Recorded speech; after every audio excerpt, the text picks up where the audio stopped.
European warriors. British West India Regiment Heritage Trust on the Motivator Show, where success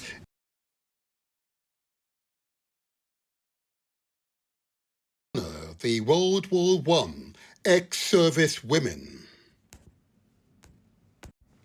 Today we will honour the World War I ex-service men. The British West India Regiments Heritage Trust remembers. The horrors of World War I included the horrific condition and casualties of trench warfare, disease and constant shelling of no man's land, the horrific use of new chemical weapons like poison gas, the immense scale of civilian suffering from bombardment, hunger and disease, and the unprecedented scale of death and injury, with millions of soldiers and civilians killed or wounded. Trench warfare and soldiers' suffering were brutal, with soldiers living in wet conditions, often with fly-ridden trenches. Poor hygiene and conditions led to diseases like trench foot, which could result in amputations, and trench fever. The area between enemy trenches was a nightmarish wasteland of barbed wire, explosions, and constant danger from machine guns, shells, and sniper fire, leading to enormous casualties. Mass casualties were commonplace, with tens of thousands of men and women killed or wounded in a single day during the worst battles. Soldiers face constant fear of death, living on borrowed time and enjoying the monotony of boredom broken by intense, terrifying assaults. Modern weaponry like machine guns and advanced artillery created deadly and unprecedented war environment. The introduction of poison gas was particularly horrifying, causing suffering and injury to both Allied and German soldiers. Civilian horrors. The war also inflicted immense suffering on civilians, with millions perishing due to occupation, bombardment, hunger, and disease. Air raids on cities caused widespread damage to homes and infrastructure. The Spanish flu epidemic, which began during the war, was a destructive byproduct, contributing to immense loss of life. World War I was amongst the most catastrophic wars in history, with an estimated 17 million deaths and 20 million wounded, including both soldiers and civilians. The sheer scale of death often meant that mass burials were the norm, and mass burial sites continued to be discovered today. The horrors of World War I stemmed from the unprecedented scale of violence caused by new military technology and the brutal conditions of trench warfare. The static battlegrounds of the Western Front created a long attritional war, where soldiers endured unsanitary environment, constant bombardment, and an agonizing, indiscriminate death. Life in the trenches was a constant cycle of misery and fear. Soldiers lived in constant filth, surrounded by decaying bodies of the unburied dead. This led to rampant infestation of oversized disease-carrying rats and lice. These pests spread illnesses like typhoid and painful trench fever. The persistent cold and damp condition called trench foot, a fungal infection which could lead to gangrene and amputation. The lack of fresh food also caused nutritional deficiencies, leading to ailments like trench mouth. Rain and constant shedding transformed the battlefield into a quagmire of deep, sticky mud. The mud could be deadly, with soldiers, even horses, drowning in water filled shelled craters. Caribbean warriors honouring our ex-servicemen and women. Between 1915 and 1919, the British West India Regiment recruited more than 15,000 men from the Caribbean.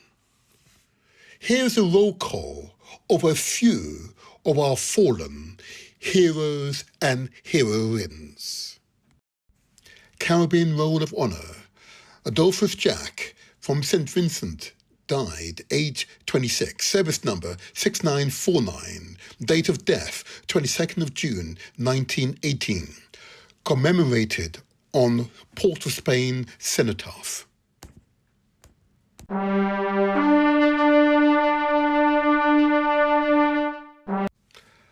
R. James from Jamaica died, age 22, service number 10198, date of death 7th of February 1919, commemorated at the cemetery, Toronto Town Cemetery Extension in Italy.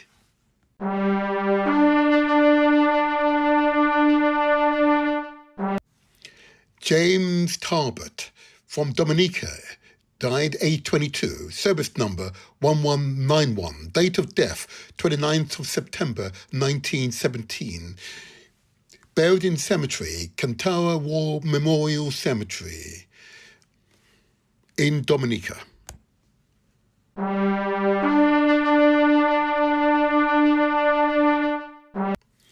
Alfred Johnson from Jamaica died, age 30, service number 14172, date of death the 4th of January 1918, buried in cemetery Lyonneuse Souvenir Cemetery in France.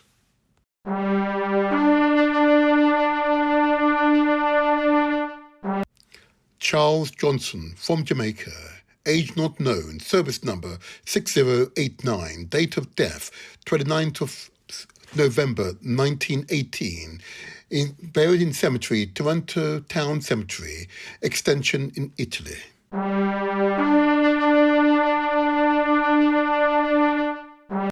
Francis Brooks Kennington from Jamaica died, age 25, service number 13771, date of death 26th of August 1918, in cemetery Toronto Town Cemetery Extension in Italy.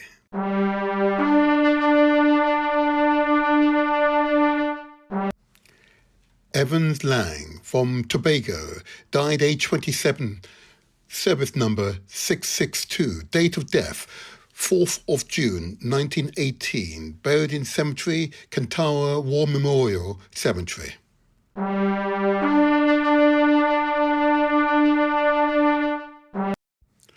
Adolphus Lane from Trinidad died, age 28, service number 16316, date of death 30th of March 1918, in cemetery Toronto Town Extension in Italy.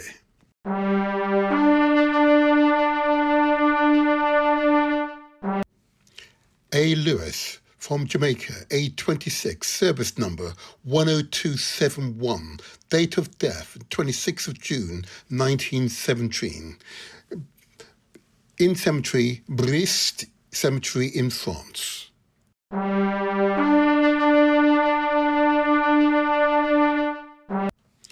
Henry Lonely from Jamaica, age 24, service number 5851, date of death 23rd of December 1917, in cemetery Kingston Up Park Camp Military Cemetery.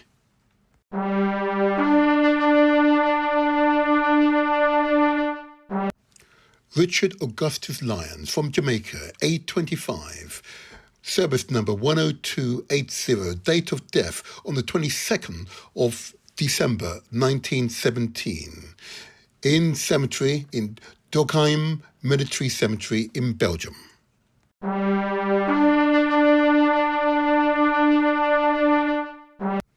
Samuel Powell from Jamaica, age not known, service number 8204, date of death on the 14th of September 1917, in cemetery Estival Military Cemetery in France.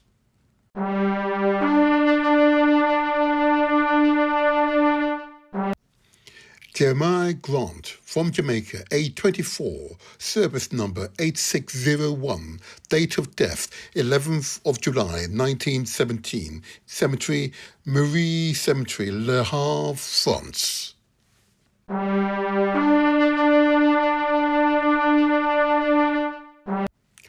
H. Stewart from Jamaica, age not known, service number 3432, date of death on the 10th of July 1917, in cemetery Oxade Military Cemetery in Belgium. Caribbean warriors honouring our ex-servicemen and women. The British West India Regiment Heritage Trust.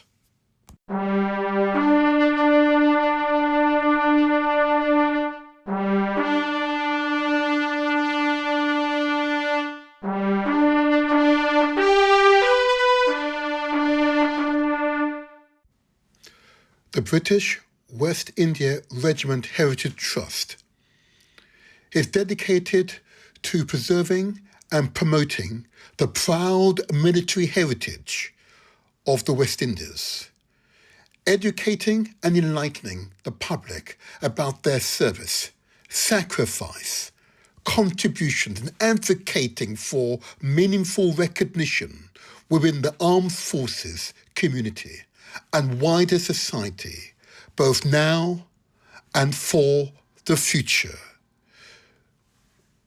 Caribbean warrior.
There we are.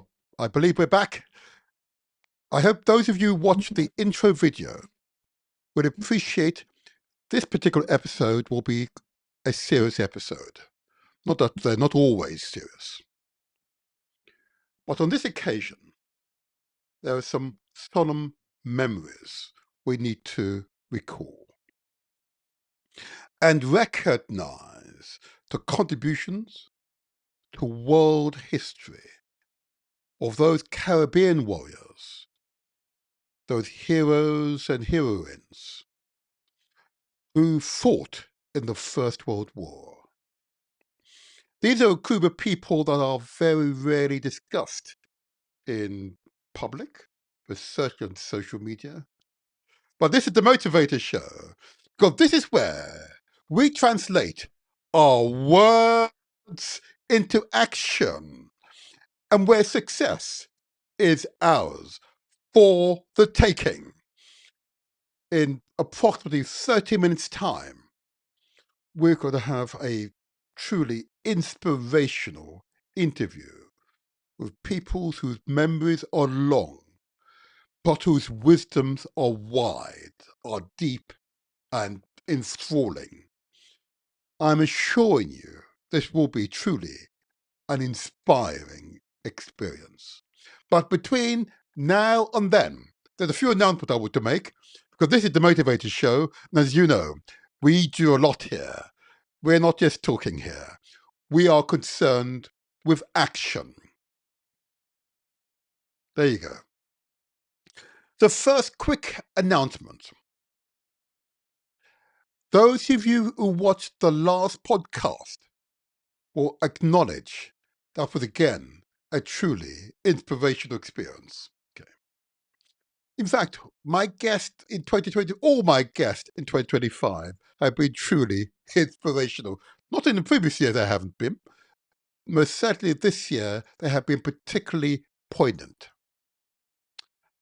I wish to thank the leaders of the Caribbean Social Forum for being here and sharing with us their experience, their wisdom.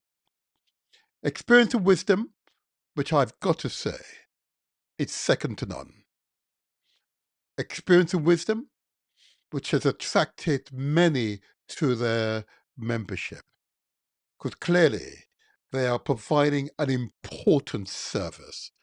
And the basic motto that is as it were, the motivation behind their work, and that is this: advocacy and voice, cultural continuity and identity, health and well-being, sustainability and growth, and reducing isolation. Wow, huh?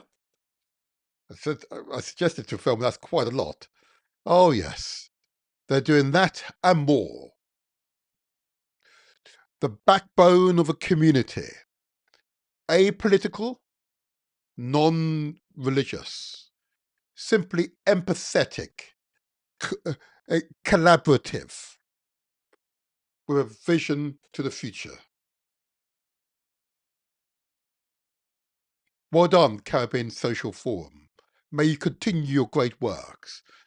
Following this particular episode of the Motivator Show, an entire podcast of the interviews with far more information that was in a live interview will be broadcast here on YouTube. So if you are in receipt of our notifications, then of course, great, you'll be notified. If you haven't subscribed to the channel, we wish to encourage you to do the same. Okay, subscribe to the channel, and it tells the YouTube algorithm that the content that the Motivator Show provides is useful, worthwhile, and contribute positively to our lives. There you go.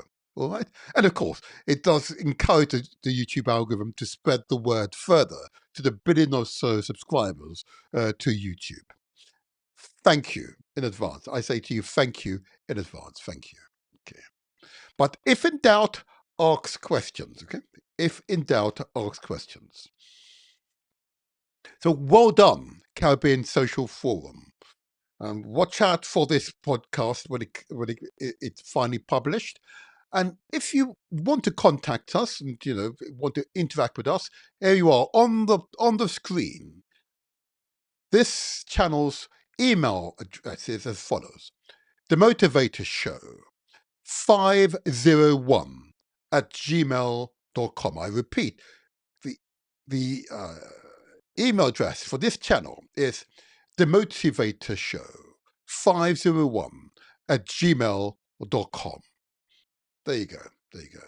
Reach out to us. Love to hear from you. We've had some wonderful interactions. Thank you for your support. Again, thank you. Continue to spread the word. Continue to spread the word. So I've mentioned the Caribbean Social Forum. Again, well done to the leaders there. Especially well done to Thelma. And of course, well done to Pamela Franklin. Well done. Well done. It is incumbent upon me to mention, of course, the prior podcast, that one, which of course focused on we choose a healthy lifestyle. So important,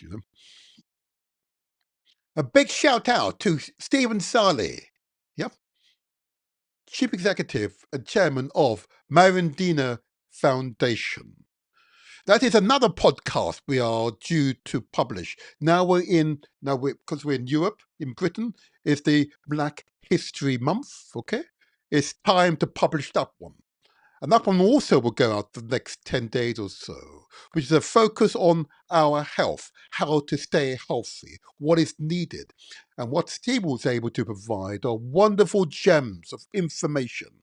Information that is critical, that will promote your general health and well-being. Thank you, Stephen, for all the work that you engage in. Thank you, and thank you. Again, another thumbs up to him. There you go. And the machine's responding as well. Another thumbs up. Well done. Keep up the good works. Keep up the good works. That's the Motivator Show speaking. I want to give a quick shout out, of course, to that. Let me use these terms. A royal force for global leadership and women's empowerment. Yeah, yes. Royalty was here on the Motivator Show. Her Royal Majesty, Queen Natisor the First. From Ghana, yes. The Queen Mother. Person responsible to ensure that the signing of the king is carried out correctly. Because ultimately women hold sway. We want to give appreciation to Her Majesty and encourage her works. Her works are important. Her works are empathetic. Her works recognize that if we work together collaboratively, we can and will transform the world. I was told recently that my desire, my vision, my hope for us all to collaborate, to work together in common aim and common purpose was romantic, a romantic view of the human condition. I respond again that my namesake has dreams, has vision, has determination, has guile, has grit, and seeks the betterment for all of mankind, not just people of African heritage, for all of mankind. When we take care of all of mankind, we all will be taken care of. That's the principle upon which we need to operate. I pause there because I want those words to resonate with you, regardless of ethnicity, regardless of religious affiliation, regardless of education, whether you be tall or you're thin, you're wide or you're otherwise, yeah? That we can work together in common aim and common purpose. That's why I entered public life. Not for myself, but to help others, to help themselves. And in doing so, we all help each other. We are our brothers and sisters' keepers. Her Majesty is an epitome example of those principles. Long may her work continue. We need to get her back in here again to talk about more of her work. But she was an example of grace and dignity. Praise be to you. Praise be. Praise be. And the last shout out I want to give at this segment of the show. I want to give a big shout out to, of course, Kelly. She, of course, responded to the question, do black women hate their hair? Yes, it was provocative. It was intended to be provocative. She responded to the question, not that they hate their hair, it's that it takes time to maintain the hair. It is true.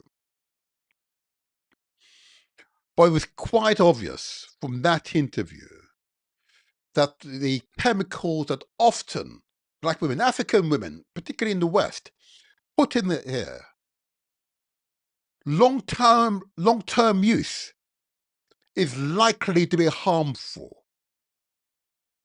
Long-term use is likely to be harmful. It was quite clear from that interview that the wigs made of either dead animal hair, or indeed dead human hair, is harmful to your health if used for an extended period of time. Even those weaves was made from dead animals, it's harmful over periods of time. And this current trend for African women to have straight hair like Asian women, again, artificial hair used for an extended period of time, is harmful to you all. And it's quite clear that the industry here in Britain needs to be better regulated. One of the call to actions from that podcast, and thank you, Kelly, for being here, is that we're organising a meeting of like-minded people who care enough, just beyond themselves, but care enough to be part of a campaign for change. Part of a campaign for change. Why is that necessary? Well, if the people don't care, why should government, why should industry care? This is our way of showing that we care. If the chemicals are harming people, or endocrine disruptors, interfering with fertility, affecting your mentality, then we need change. And the government should change. So meetings being organised, not for us to come together to moan about the issue, a meeting for people who want to be a part of change. Not to moan, but who are clear that we're now ready for change. And we're going to lobby and ensure change happens. We're clear we want change to happen. I'm emphasizing those words because it's really important to continue to emphasize those words. So there you are. The details are as follows. The Inspired African Hair Campaign is scheduled for Saturday the 8th of October from 2 to 4 p.m. The address will be number 1, Bodley Way, Elephant Castle here in London, and postcode S for sugar, E17 1FN for Nigeria. The key themes that we seek is recognition, professionalization, and our air care. So recognition, first of all, that is ensuring that the training centres recognize African hair and therefore its specific needs.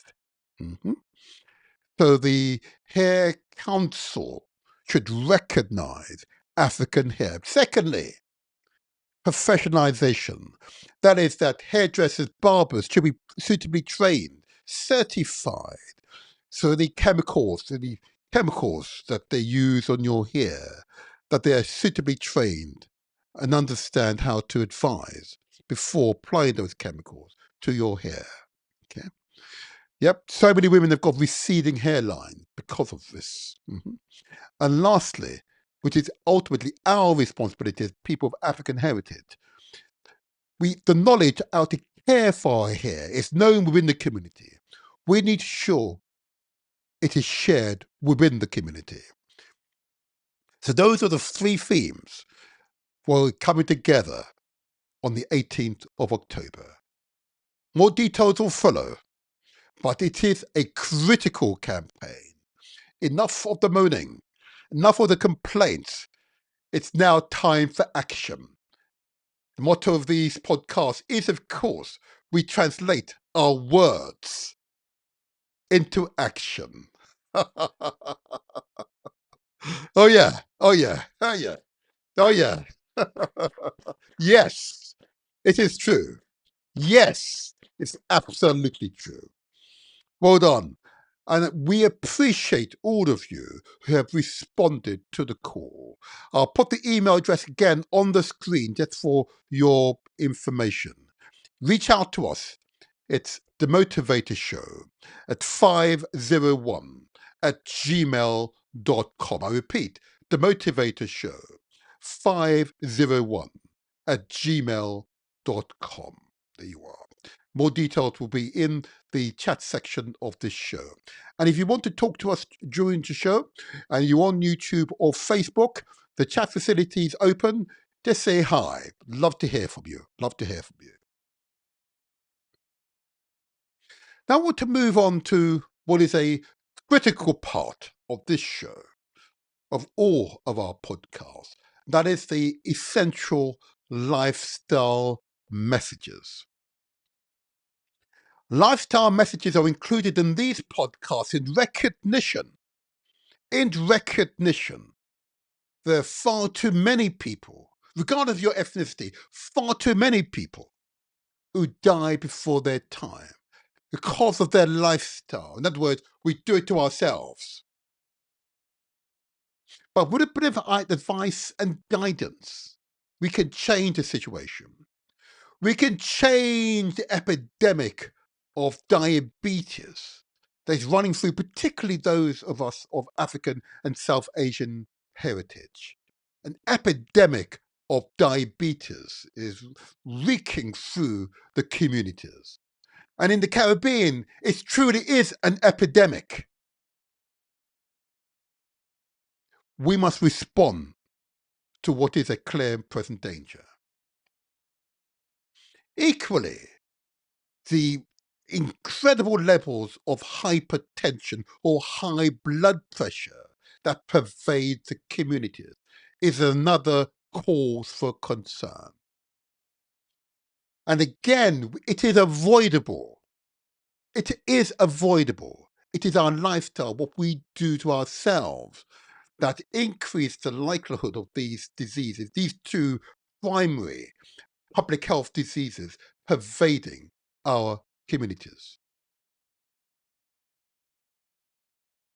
And the third big public health concern is, of course, obesity or fatness.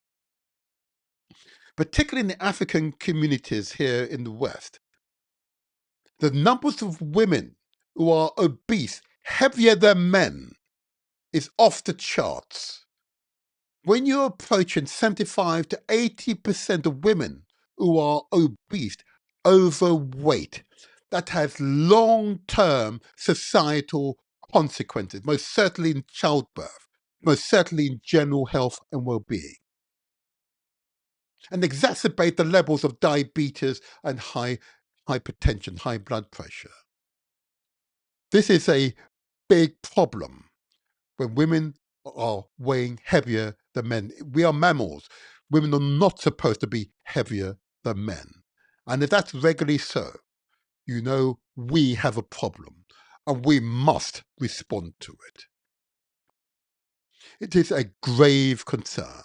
Other conditions, of course, that are pervading the communities are, of course, respiratory conditions, and of course, the other one, those cancers, which are primarily caused by what we're ingesting and the environment that we occupy. I know these are unsettling words, but we have to face it. We have to face these conditions because they affect every family. Every family of African heritage in Britain has one of those conditions I've mentioned. Every family. Every family. It's astonishing. And the fact that one of those conditions exists in every family should be alert enough. The government should be shouting from the mountain top. It should be said in every newspaper, every TV broadcast, radio broadcast. Health alert to raise the consciousness of people, awareness of people of these conditions. But what I'm heartened by A number of you have heard these messages. But I say to you, don't listen to what I've said. Listen to what the experts say. Listen to people who've devoted their entire life to medicine and caring for people. Listen to the experts, not me. I'm just a podcaster and I've got other hats as well, Listen to the experts. Why not listen to the public health director for London? Listen to what he has to say on this subject, okay? Listen to him, not me. Listen to him. Here we go. Professor Kevin Fenton says, I'm a public health director. Here are 5 things you can do to improve your health. 1. Mindful and balanced eating. Nourish wisely. Eat whole, balanced meals with awareness to support energy and well-being. 2. Get outside. Be with nature. Time outside reduces stress, improves mood, and strengthens your connection to the world. 3. Stay curious, stay engaged, explore new interests, keep your mind sharp, build social contacts, and boost your happiness. 4. Get active, move it or lose it. Move daily, lift weight, and do cardio. Exercise, improve physical, mental, mood, and energy. 5. Prioritize rest and sleep. Disconnect. Rest. Quality sleep supports mental clarity, emotional balance, and overall health.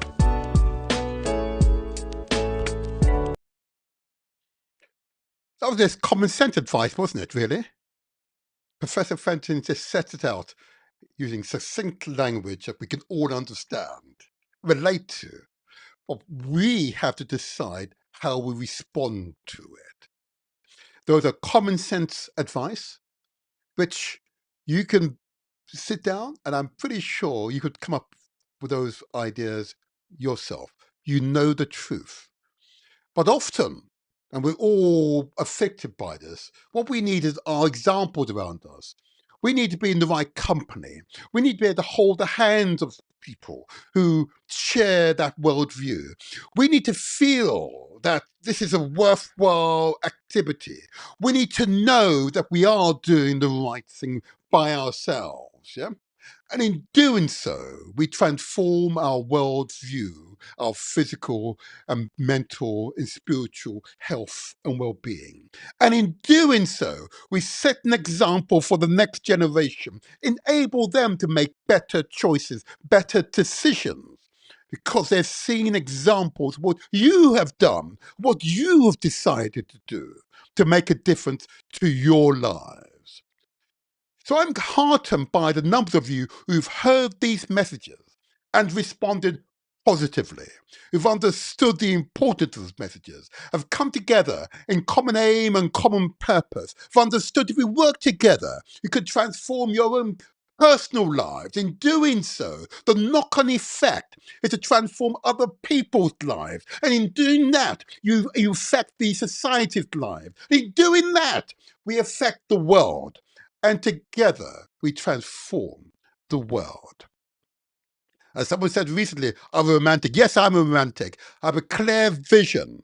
We have that vision. Because we all want the very best for ourselves, our families, our friends, and the wider society. Because that benefit means what we all benefit. It's just common sense.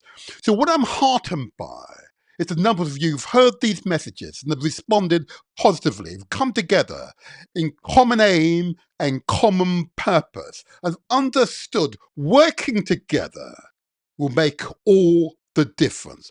What's this group of people who've come together in common aim and common purpose?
Yes, you can see them exercising.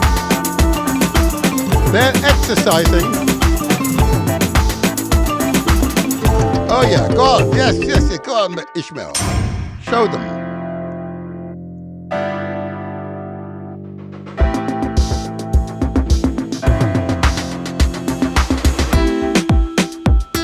Oh yes. That's it, just a few minutes exercise makes all the difference. Oh yes.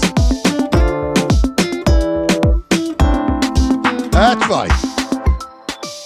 If you're young or you're mature, it's never too late to exercise.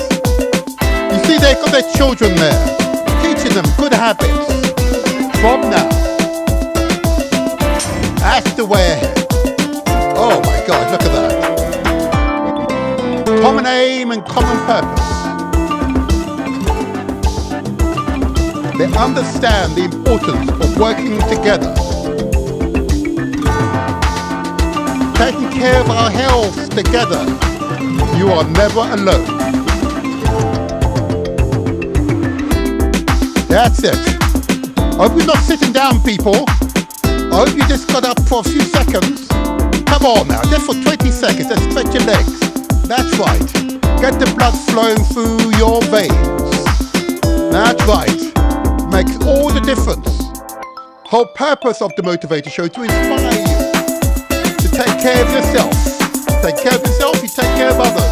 Take care of others, we transform our environment. We create a better environment. That's right. That's right. You're doing it. Well done you. Well done you. Well done. That's it. That's it. Well done. Well done. Well done. Yes. That makes all the difference, doesn't it? Just 2 or 3 minutes, just quick stretching exercises makes all the difference. That's all we ask you to do is just take care, be conscious that you are in control of your health and well-being.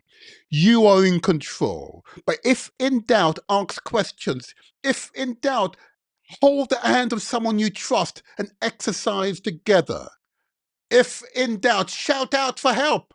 And I'm confident that help will come to you because positive vibes yield positive responses, he says. Yeah? Positive energy yield positive energy.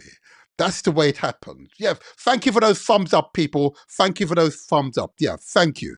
Affirmation that these messages are resonating and are resonating in such a way that those of you who were living this sedentary lifestyle, hardly exercising, are now beginning to move your bodies. Yeah, moving your bodies. That's it. You can see me dancing. Oh, yeah, I'm dancing. Yeah, I'm dancing. Yeah, that's it. There. That's right. It makes all the difference. If we can save a life today, it's justified spending time preparing for this podcast. Just one life is saved. This podcast would have been worthwhile. Yeah, if you could save a life, just one life, we transform the world. To share those messages. And that particular group are based here in London, where I'm based, here in South London. They're a wonderful group of people who've come together in common aim and common purpose. And I've got no problem. If you're in London, particularly in South London, or you just happen to be in South London on a Monday or Wednesday, want to pop in between 6:30 and 8 p.m. and join their exercise sessions. Okay, I'll put this. Yeah, I'm going to put the details on the screen. There you go. There you go. They call themselves now Countdown Health and Wellbeing. They meet every Monday and Wednesday between 6:30 and 8 p.m. Okay, at number 12 Tatum Street, Tatum Street, Wharf here in London. Postcode S for sugar E17 1TM. Their email address, which reach out to them, is countdown0405@gmail.com. Telephone number, if you're based here in the UK, it's 07960 803 588. I commend this organisation and similar organisations across Britain and the world, where people have come together in common aim and common purpose, because your health is indeed your highest wealth.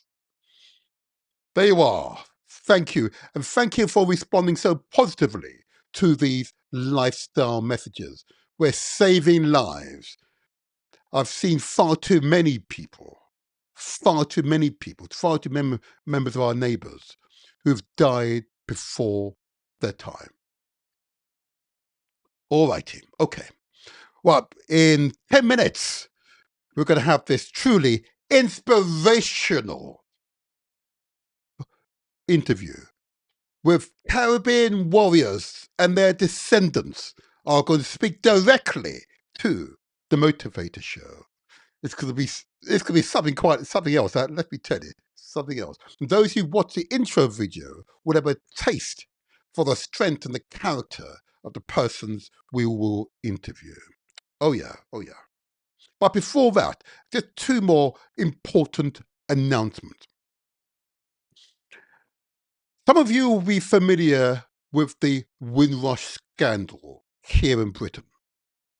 This is where Parliament, so-called Mother of Parliament, enacted a series of laws that disenfranchised, took away the nationality of people who were not white. And I use those terms deliberately because in the report produced, in this case by the Home Office, some place you might call it the State Department, it was quite clear, it's set out in that report, that's exactly what happened. The bulk of the so-called Windrush generation, those who were invited to come to Britain to work by the British governments, both Labour and Conservative governments, because of the serious worker shortage here as a result of the war, absorbed people from the Caribbean and Africa. Many of them, the vast majority, were born under the auspices of the 1948 Nationality Act, enacted by Parliament, approved, and have received royal assent by the then monarch. The consequence of that is that if you were born in the British Commonwealth, you were born British and therefore had a right to come to Britain at any time, even without a passport, or you had a British passport by default.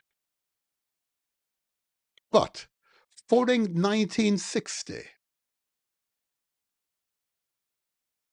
Parliament enacted Nationality Acts, which gradually took away the rights and indeed the statehood of hundreds of thousands of hard-working men and women from the Commonwealth and Africa, to produce what we now call the Windrush scandal. Even a past Prime Minister had to accept they were born British, they are British, and what happened to them was indeed a scandal. So we want to ensure that those of you who need that support get the support. I say this with a heavy heart because far too many people are still suffering as a result of this scandal. So here on the screen, if you are affected by the Windrush scandal, please reach out to a group of people we had in the studio last year. We need to get them back at some point this year. These are from the Windrush Legal Advice Clinic based in 58 Bank Street in the West Midlands, and postcode WV148PD, West Midlands in England, of course. Email address is info@windrushlegaladviceclinic.com. As a sound, info@ @windrushlegaladviceclinic.com. Telephone number, daytime, 01902 382 542. They're engaged in important work, supporting those affected by the Windrush scandal. But of course, many of you will also recall we've had Anthony Brown here in these studios Because if Parliament is responsible for the situation, it is Parliament that should put this situation right by enacting a Windrush Act. I'm pleased to see that the current Deputy Prime Minister of Britain, David Lammy MP, Deputy Prime Minister, is also a Windrush child, as it were, a child of the Windrush pioneers, as it were. Okay, I know he would understand. But here we go. Anthony Brown, who's been here in the Motivator Show studios, is calling for a Windrush Act. The time for action is now. We need to translate our words into action. To reach out to Anthony, go via the website www.wdlegal.co.uk. There it is on the screen. There you go. Windrush Act now. Let's support the Windrush Act so there is no hesitation in restoring our people's correct nationality. They worked hard for it. You recall what was said at our last podcast by Thelma of the Caribbean Social Forum. When I asked the question, is she not going back to the Caribbean? She said, no, my best years have been here. I've paid for more than 40 years my national insurance and my taxes. I've earned my pension here. I've earned it, she said. She was quite emphatic in her word. And she considers herself, forgive me, she is British. She's paid for that privilege. And there are hundreds of thousands of people like Thelma out there, and I know will be watching this podcast. Do not suffer alone. It's time for you to come in from the cold. Thank you, thank you, thank you. All righty. Whew, I know it's got a bit serious there, but I needed to. Because it's important. I should make one other final announcement. I'm really sorry. I just want to make this final announcement. This is an important one. Because it was mentioned to me during these past few days. You will recall podcasts that we did where we focused on the issue of FGM, female genital mutilation. Yes, it is still being practiced. Over 200 million women, particularly in Africa, parts of Asia, are still suffering this indignity. Some people call it tradition and custom, but the women know the pain, hurt, and the feeling of degradation this does to them, particularly if it happened, if they are aware it's happening. Can you imagine? So the former mayor of Southwark, Councillor Naima Ali, has been leading the charge against FGM. And she's encouraging all of you who have a conscience and can do something about this subject, have a conscience. So she was formerly the mayor of Southwark. She's the founder of Unshackled Duma, okay, which means in Somali, of course, freedom for women. If you wish to be a part of this campaign, here it is. Unshackled Duma is a Southwark-based organisation that empowers women and girls, particularly from Black, Asian, and minority ethnic Muslim communities. The organisation focuses on promoting self-empowerment, autonomy and advocacy, with a strong emphasis combating female genital mutilation, FGM. It raises awareness about FGM's harmful effects, supports survivors, and works to eradicating the practice. The email address, if you've been affected by FGM or know someone who's been affected but want to become a part of the campaign to eradicate this practice, I urge you to reach out to us. The email address to reach out is unshackledduma, there it is on the screen, followed by number 2 at gmail.com. I repeat, unshackledduma, followed by digit 2 at gmail.com. I commend that information to you all. There you go. There you go. There you go. We get on to Burkina Faso later on after this interview, because we are going to Burkina Faso with more after this interview. I'm going to now encourage my guests, if they're listening, to sign into the green room, because we want to get this interview underway. It is truly going to be an inspired experience, truly inspired. Because we're going to hear from people, hear accounts of a group of people who very little has been heard from. They were deliberately written out of Britain's history books. Deliberately. For no other reason that they were not white. For no other reason than that. But yet, thousands of them gave the ultimate price of their lives. But tens of thousands came to fight with Britain. Yeah. I know that it's hard to believe here in 21st century Britain, we're having to recall and remind Britain of its history, near history, recent history. Because these people are alive today. Many are still alive. They're dying out, that's true. But their offsprings, their sons, their daughters, their nieces, their nephews, their cousins, for whom the legacy had been bestowed, will share their knowledge, share their history, and still lament it's not an integral part of Britain's history books. They still lament.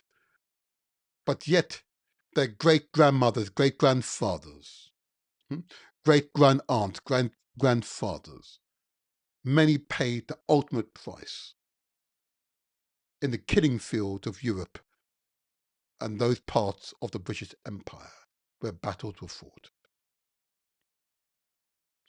So it is disturbing. But this interview will be inspiring. So what I'm going to do, I'm going to help my guest to get in. I'm going to play part of the intro video. I'm just going to help my guests come in. By the time we finish, we're ready for the interview. So watch this space. Stay right where you are. I'm going to help my guest to get in. There you go. Caribbean Warriors. British West India Regiment Heritage Trust. On the Motivator Show, where success is ours for the taking. Today we will honour the World War I ex-service women. Today we will honour the World War I ex-service men. The British West India Regiments Heritage Trust remembers.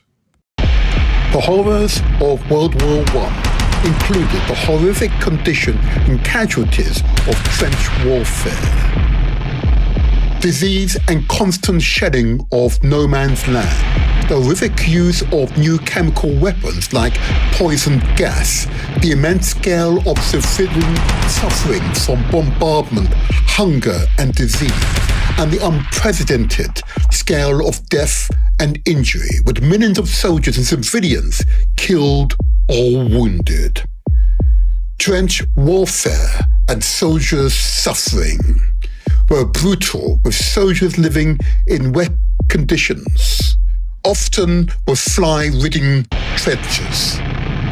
Poor hygiene and conditions led to diseases like trench foot, which could result in amputations, and trench fever.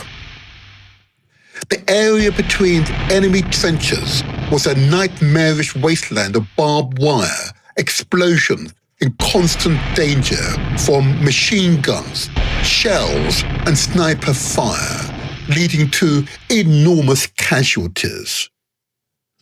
Mass casualties were commonplace, with tens of thousands of men and women killed or wounded in a single day during the worst battles.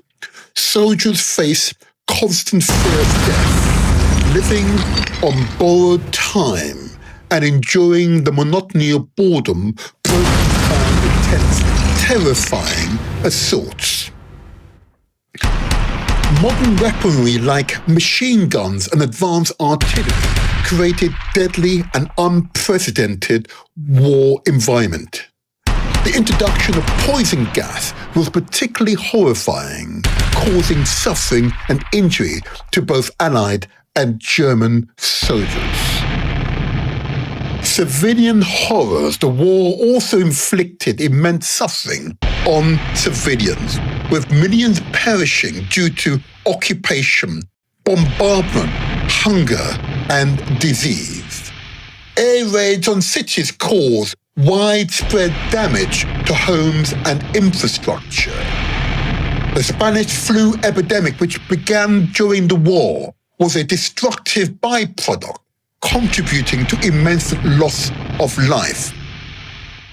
World War I was amongst the most catastrophic wars in history, with an estimated 17 million deaths and 20 million wounded, including both soldiers and civilians. The sheer scale of death often meant that mass burials were the norm, and mass burial sites continued to be discovered today. The horrors of World War I stemmed from the unprecedented scale of violence caused by new military technology and the brutal conditions of trench warfare.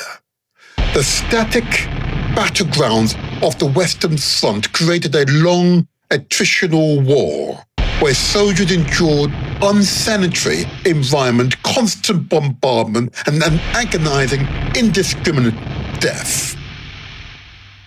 Life in the trenches was a constant cycle of misery and fear. Soldiers lived in constant filth, surrounded by decaying bodies of the unburied dead. This led to rampant infestation of oversized, disease-carrying rats and mice. These pests spread illnesses like typhoid and painful trench fever. The persistent cold and damp condition called trench foot, a fungal infection which could lead to gangrene and amputation. The lack of fresh food also caused nutritional deficiencies, leading to ailments like trench mouth. Rain and constant shedding transformed the battlefield into a quagmire of deep, sticky mud. The mud could be deadly. Oh, that's enough. And that intro provided some indication of the intensity and the horror of war and what these wonderful people, these heroes and heroines, experience. But my guests are here, so I'm now going to bring them into the live studio and let's get this interview underway. Let's first of all bring the ladies in first of all. Oh, wonderful, she's in. And let me try to get my gentleman in as well. Oh, we're all in. I believe we're all here. Yes, success. Am I being heard, first of all? I'm hearing you. Are you hearing me? I can hear you. Perfect. That's what we want to hear. Excellent. And you're both looking well. You're both looking very well. Good. We're going to go right into this because this is going to be truly an inspirational experience for our listeners and viewers. Oh, he's gone now. Of course he's going right this moment in time. There you are. Listeners and viewers, we're going to ensure that we impart information to the listeners in ways that they can understand and appreciate. Okay. So I know you both. So I'm going to go with the ladies first, okay, if you don't mind. Can I ask you, please, to introduce yourself? Just say your name, the organization you're linked with, okay? And first of all, just do that first of all, and I've got a follow-up question for you. Go ahead. Just say your name, please, and organization. Okay, my name is Beulah Coombs, and Hmm. I'm not a member of an organization as such, but I've written a book about my uncle, an uncle of mine who Hmm. was a soldier in World War One. There is Brilliant. also a link with the BWIR through Hmm. Paul. Hmm. Brilliant. And why are you a member of the BWIRHT? Why did you join? Was I a member? Yeah. Mm-hmm. No, not an active member as such. No, Hmm. Hmm. Hmm. Okay. She's an I'm going to come honorary back. member. a Oh, there honorary. you are. Can I invite you also, Paul, just to introduce yourself, the organisation, and I'm going to ask you a follow-up question in a moment. I'm going to ask you to explain what the BWIRHT, what that acronym stands for, and the history behind it. Go ahead, Paul. Introduce Yeah. yourself. So it's the British West India Regiment Heritage Trust. It's an amalgamation of two regiments. The West India Regiment, which was formed in 1795 and was disbanded in 1795 to 1927. It was disbanded, but then again reformed in 1958 when the Caribbean, the West Indies, was thinking of forming a federation.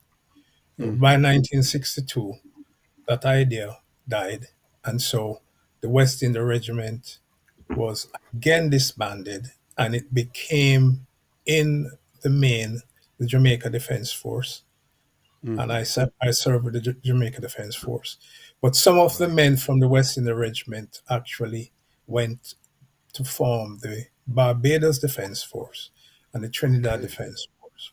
So Yes. the West India Regiment, in terms of my service in the Jamaica Defense Force, is my lineage.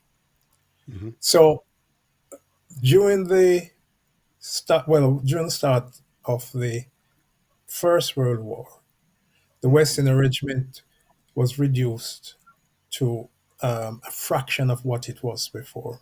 Yes. Yes. And as a Yes. consequence, when the war broke out, King George actually summoned the empire to come and help. And so Mm-hmm. another unit was formed, and Mm-hmm. that was the British West Indies Regiment. And Mm-hmm. this regiment was the first mass volunteer West Indians enlisting to fight for king and country. So what we have Yes. done, two we've put the two names together, and we came out with the British West India Regiment Heritage Trust, and we add heritage to it because that's what we are about in Okay. um, commemorating and celebrating their heritage. Mm-hmm. Thank you. That's a very clear response, and thank you for that history. It's not fully appreciated, and it's not taught in British schools. The contributions of those who were part of that British Empire to the First World War, and these are the unsung heroes that today we want to put a light onto them. Okay. So, bearing in mind what you described, okay, I need to ask this initial question, Paul, if I may. And of course, you've alluded to it. So, what is the vision of the BWIRHT, or BRIGHT, as I know you describe it? What's the vision? Yes. Well, it's our vision is to preserve and honor, promote Mhm. the legacy of the British West Yes. India Regiment, that particular regiment, so that sorry, we can ensure that the history and the contribution and what they achieved, not only during the war but after. Um, Mhm. that is, remembered that future generation will know in perpetuity and have an Yes. awareness of Yes. the impact these men, and I normally call them these intrepid men, Mhm. who left the Caribbean, the West Mhm. Indies, and we're fighting in conditions that we don't even see nowadays in terms of the weather. Yes. For If I may example. at this point, and you are quite correct that in the intro video, I included some actual scenes, what it Yeah. looked like, and I narrate some of the experiences as it's been recorded, and it is uncomfortable. It is uncomfortable, so uncomfortable that even YouTube responded to it, thinking it was maybe too graphic, but it was necessary to set the scene for this interview because these are the valiant men, in truth, mainly men, but most certainly women who are the unsung heroes and heroines. So Yeah. in terms of World War One, there were Hmm. no women from the West Indies who served. Okay, well, Their he's their practically right there. service Mm-hmm. was to make garments and to prepare other things that was sent Hmm. Hmm. to Britain. But there were Yes. only men in the British West India Regiment and the West India Regiment. At that time. Thank you. Thank you for that correction. Thank you for that correction. But but nevertheless, the women's contribution, whether it be on the front line or behind the line, I want to give a test to. So it is well. It Yeah. is well. But if I just take it further, you've outlined the vision, which is very clear, and thank you. So the mission, how are you going to do it? Tell us to realize this Well, vision. the three main things that Mhm. we set out to do. One is commemorate and acknowledge, which Yes. we have been doing over the last 4 years. Hmm. And that is a base on which this organization will Right. be built. But we also have a mission of educating and highlighting the achievements and the service and sacrifice. And Hmm. also, in due course, and I explain to you in a moment why I say in due course, but in due course, Okay. we expect to advocate the recognition of what these men stand for in the armed forces community, Hmm. in Hmm. the diaspora, and in the wider Yes. society. Okay. Wow. Can you, I might find it out to you right now. You left us on a cliffhanger there. Come on, don't stop Right. there. Tell us. Okay. So, all right. So Go we ahead. commemorate by looking at the past, and we have, for example, field trips that Hmm. we go out every year to the Hmm. Western Front, which is particularly Belgium and France. And what we do Okay. is we go where the evidence is of the service and the sacrifice of these men. So we could Okay. read about it, Hmm. um, and of course, Beulah will tell us about the lovely book she has written about her uncle. But we Hmm. believe that because this campaign was so long ago, Okay. over 110 years ago, in fact, Yes. on the 24th, 25th, and 26th of the end of this month, we will be returning to Belgium and we will be celebrating the 110th anniversary of the forming of the regiment, 1915. Wow. Wow. Okay. So Uh huh. when we speak about things that and campaigns that happened so long ago, it's very important to actually show the evidence. And for us, Yes. the Yes. evidence is to go to these cemeteries and Mm.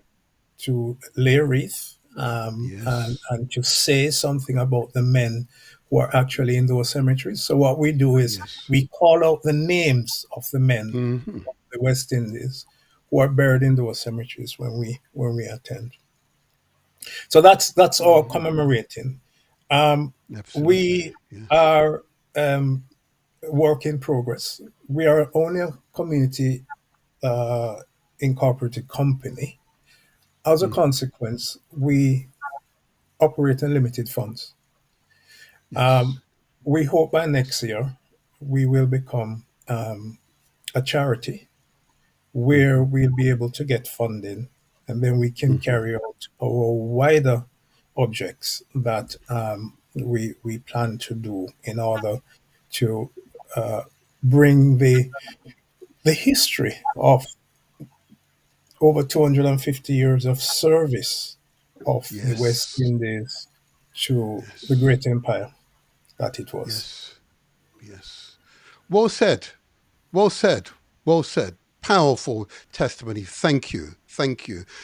These are the unsung heroes that are not recorded in British history books. Okay. And we're now inserting, because I know that BWIRHT is actually a teacher, so we need more teachers. I was. Oh, you're a teacher still. Oh my gosh, I've spoken to you. You're definitely a teacher. It is this. It is that. That is the information disconnect. Because I could not understand as a child. Let me just say, give you a part. I'm the Winrush child. You know, I could not understand why the history books I was being taught from were only of white men in war. And when I queried, well, I knew that my grandfather was actually in the First World War, and I now have evidence as a result of preparing for this show. He was actually in the First World War. We'll come into that later on. A little surprise for you, Paul. A little surprise for you later. Actually, in the First World War. In fact, I had to contact my sister. This is about 3-4 o'clock this morning, okay, right?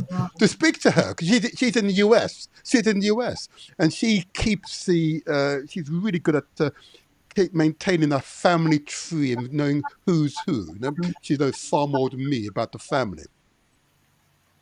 And I had to check with her, is this person related to us? She got the family tree out and said, oh, yes, of course she is. Yes, he is. Yes, of course. Wow. He was a member of the British West Indian Regiment. Wow. Anyway, I'm going to come to that. So I'm fired up. Can I explain why that's possible? Okay, please. 15,000 men volunteered. Yes. From 10 different countries in the Caribbean. Yes. 2/3 of them were from Jamaica. Okay. Yes, it's true. Yes, this is right. So that's one of our vision as well, is every one of these men came from a family. Yes. And just like when we went out last year and Beulah heard about us, and we're going to hear about this fantastic, wonderful story of how they discovered where Uncle Robert is. We hope that what we're doing will actually search the subconsciousness of people who would have heard growing up about somebody in the family who had gone to war. That's right. And especially those who didn't come back. And the last thing I say before you carry on is this. I take the point wholeheartedly of the history not involved in the curriculum and history books. But we take the view that we are from a culture of storytelling. Yes. And it is up for us to find this information and share the story among ourselves. We have no excuse now, because we have this sort of facility where I can be talking to you. I don't know where you are. Yes. We have in our hand a mobile phone that we can reach people all over the world. And so that's one of the reasons why we actually started the British West India Regiment Heritage Trust. Telling the stories connects people together. Yes, you're quite right. Well said. Well said. It's our responsibility to ensure the stories are shared, are kept alive. We're alive, therefore the stories should remain alive.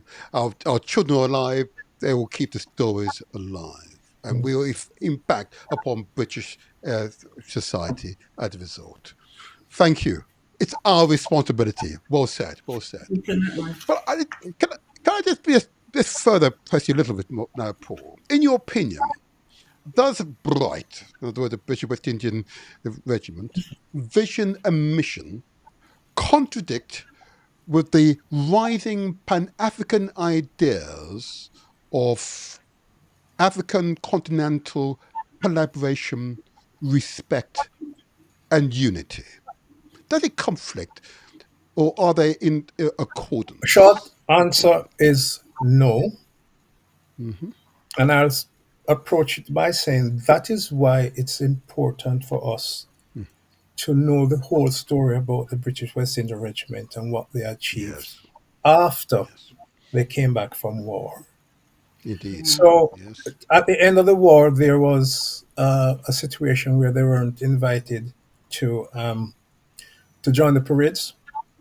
They Mm-hmm. were sent to Italy before they were demobilized.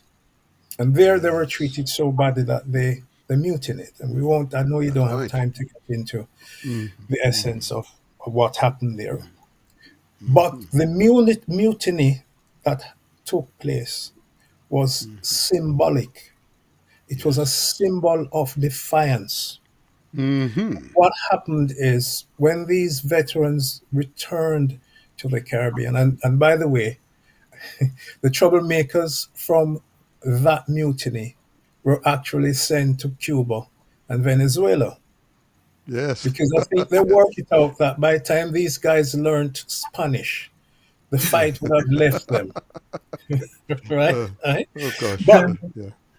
most of them who returned to the Caribbean Mm-hmm. became the freedom fighters, the guys who Yes. actually fought for the independence of our countries.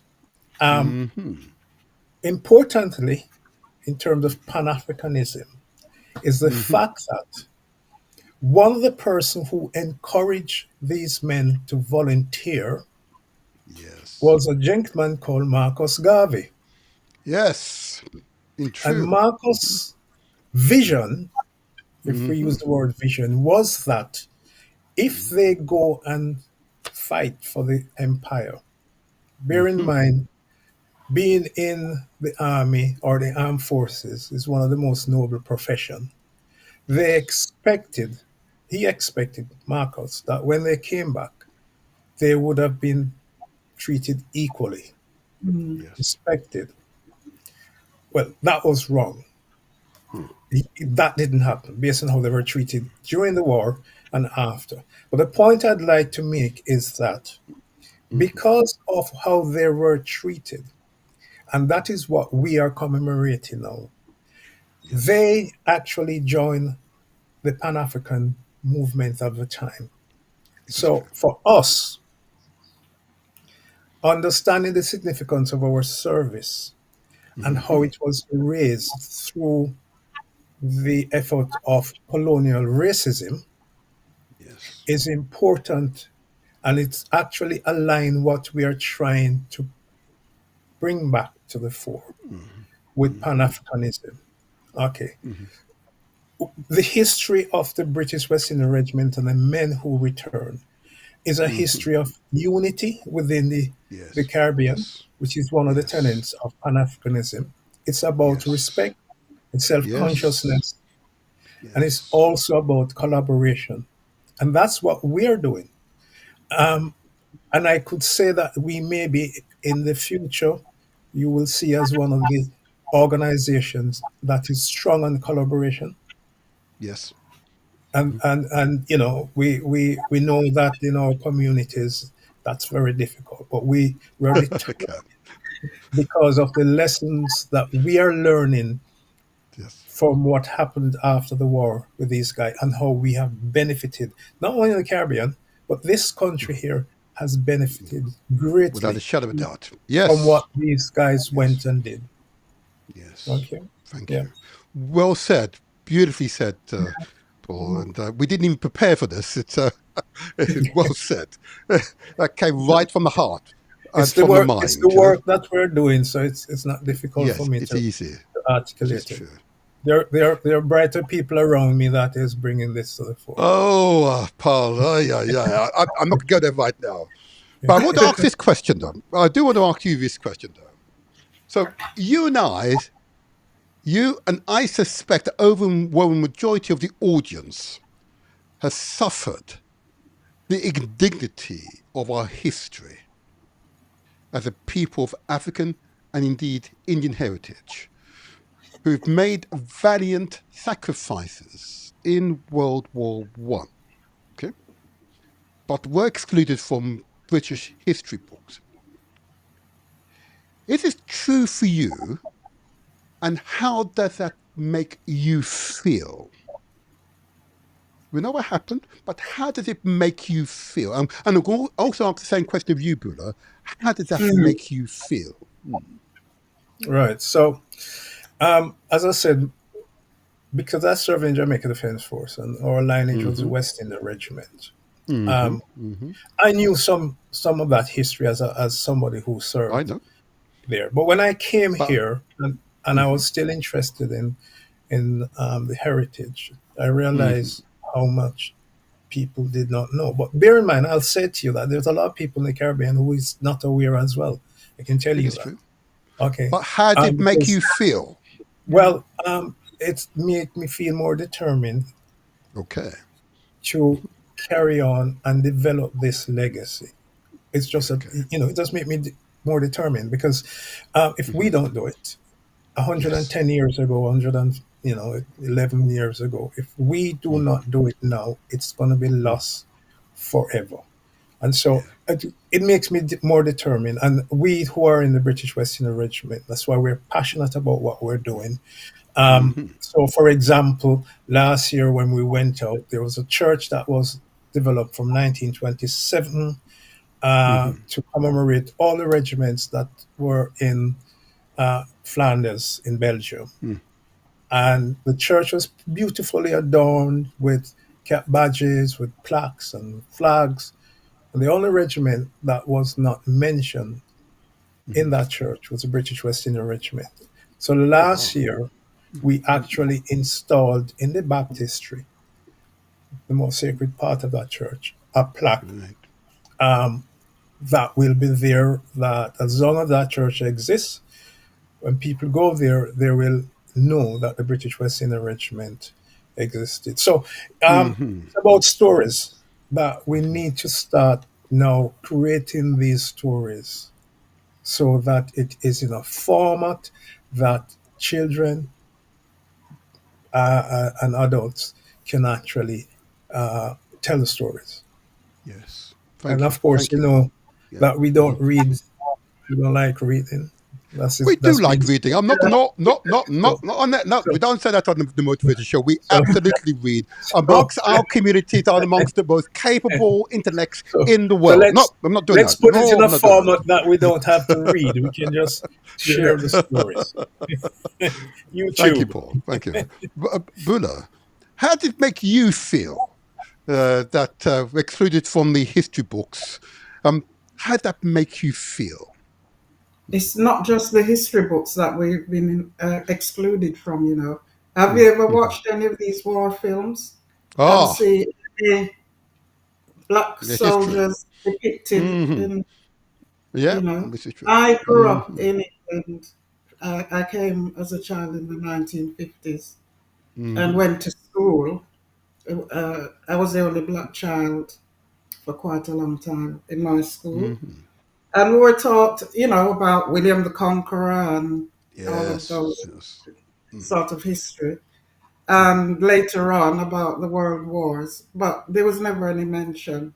And as I said, not in the films either. So I feel that that is really unfair that we've been excluded.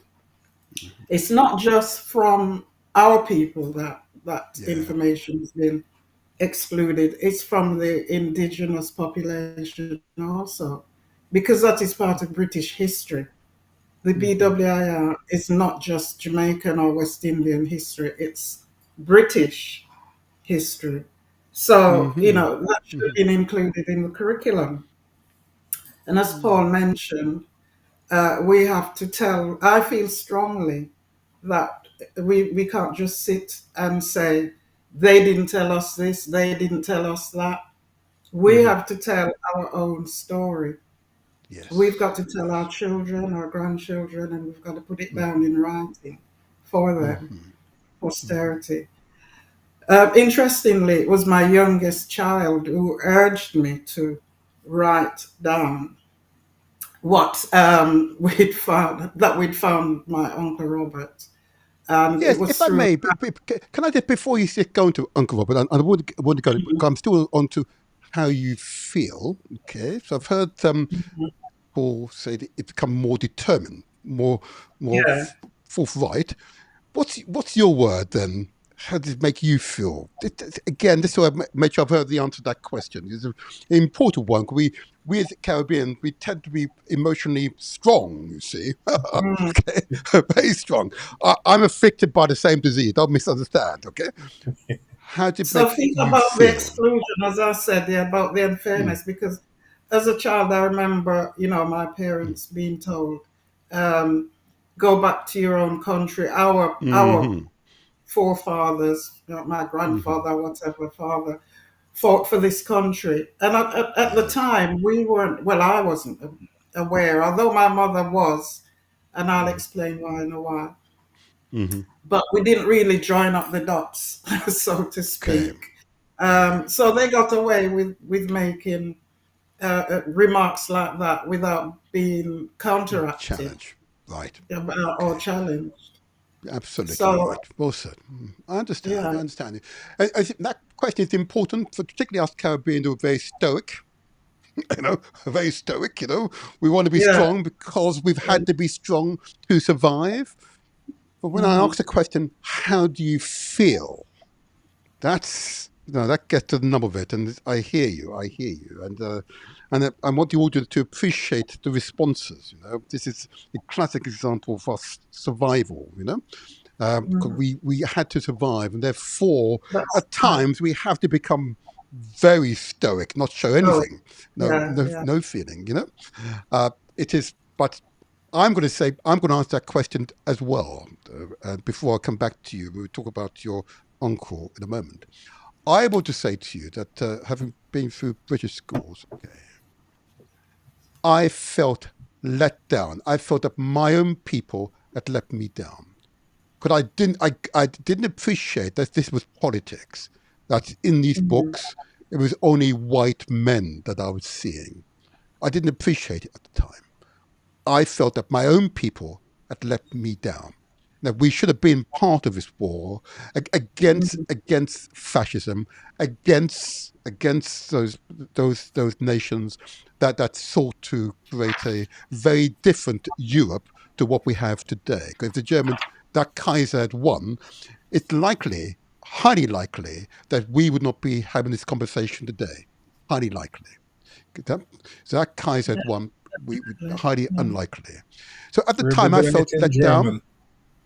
Yeah, Oh, in it's German, German. indeed, Yeah.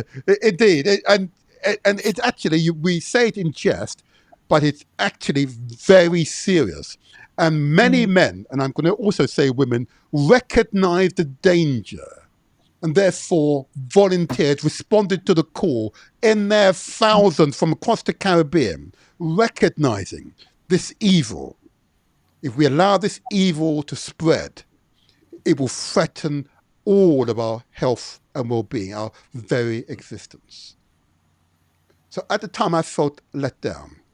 But Mhm. as I got older, the information that I studied, understood the politics in education.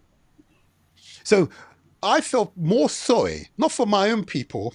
I know it's going to make you laugh. I felt sorry for your average English, Scotch, Welsh, and Northern Irish who were exposed to this propaganda and therefore were only seeing a part of their history and therefore Exactly. were being manipulated Mm. by others to hate others so that they could control them. Uh-huh. Yeah, They were just being yeah. manipulated. And once I was forced to crystallize my mind, I was a very different human being. Okay, very different. But good, I want to come back to you. Mm. Um, you brought to life your uncle Robert, Yes. um, and his ultimate sacrifice. You Yeah. know, these valiant men and women from the Caribbean island paid the price. Tell us more about your uncle Robert. Who is he, and why did you write your book about him? Okay, so my mother was born in 1914, and she was the youngest of eight siblings, and she had a Mm-hmm. brother, Robert, who was the eldest. And Mm-hmm. during World War One, he volunteered to enlist in the BWIR, so he travelled Look at that. to England to fight alongside the British, as we say, to fight fascism. Can I just hold Um, you there just for a second? Forgive me, I did want to just hold you there just for a second. No, we accept, both yourself and Paul said, well, these men, mainly men, volunteered. But mm, at the time, African and black men had very few rights. Yep, very mhm, few rights. Yep. I know in most of Jamaica, we weren't even allowed to own the land that we lived on. Yeah? Those big families still controlled much of the economy. Still, yeah, we had very few rights. We've just left so-called the enslavement period. We've now entered a different period of our existence in Jamaica or the Caribbean. But yet they volunteered to mm, put and many paid the ultimate price of their lives. I just want to appreciate them. I didn't want to the yeah. magnitude of that action. Mhm. I want the audience to fully appreciate in the context that it took place. Sorry, I interrupted. Go ahead. Go ahead. Yeah, so he traveled and joined the forces, as I said. And then Mm-hmm. in 1917, he came in 1917, but later on that year in September, Mm-hmm. uh, the family, my mother's family, was informed that he had been killed in action. Okay. Um, my grandparents passed before I was born, and my mother was only a young child then. But there had been documents sent to her parents and also some medals and things. So she was aware of those as she grew. Oh. And she sort of digested the information about him. They Mm-hmm. moved to England. My mother moved to England in the 1950s. And I came about a year or so later in the 1950s also. And every year in November, on that Remembrance Sunday, every year Mm-hmm. without fail, she would watch the commemoration at the Cenotaph, Mm-hmm. and she would Mm-hmm. sigh, and she would say, mm, "Me poor brother dead in World War One," and every year without Yeah. fail. And it was like a fairy tale to me. I didn't take much notice of it to be fair. Yeah. I just thought it was just like a fairy tale. I mean, as a child, the First World War will seem so far in the distance. Even in the That's 50s, it right. seemed a long way in the Yes. distance, in the Yes. past. And it wasn't until she'd been back to Jamaica, she'd returned to Jamaica, Mm-hmm. and through a series of astonishing coincidences, Mm-hmm. my youngest daughter managed to get information about that he actually proved that he actually existed and what Oh, happened to okay. him. Uh-huh. Yeah. And so my mother, she always said that he had been killed in France, and we just thought he was one of those soldiers whose body had never been recovered or identified. Mm-hmm. But we got to find out that, in fact, he has a resting place with a headstone in Belgium, and that he had Right. been killed in September 1917 during a bombardment by the Germans. And so my family and I were able to go there, visit his resting place. Mm-hmm. And a couple of years or so later, I was asked to do a talk in Brixton where the Nubian Jack Community Trust were erecting a monument to Right. acknowledge the services of West Indians and African Right. soldiers from both world wars. And so I'd Oh, written down some notes to make. And can I just say, Bula? my, Can I just say, Bula? I've got a. I just want to put something on the screen for you. Can you see it? oh yeah, There. yeah, that's myself and my daughter at Uh-huh. Uncle Robert's resting place, Wow. 2015. And this is. Can you She's imagine? the one So who, we did the research, huh? Wow. Look at yeah, that. she's, yeah. I've outlined the coincidences, which in the book it's probably too much to go through now. But the book also it relates, the series of coincidences, how we found information about him, what the information is. There's Right. documentary evidence to prove that his story is true. It's not something that we just made up. These were produced by the Commonwealth War Graves Commission. Yes. A lot Yes. of the information, the Imperial Right. War Museum, and so on. Right. Um, there's also information. So the book is not just about Uncle Robert per se.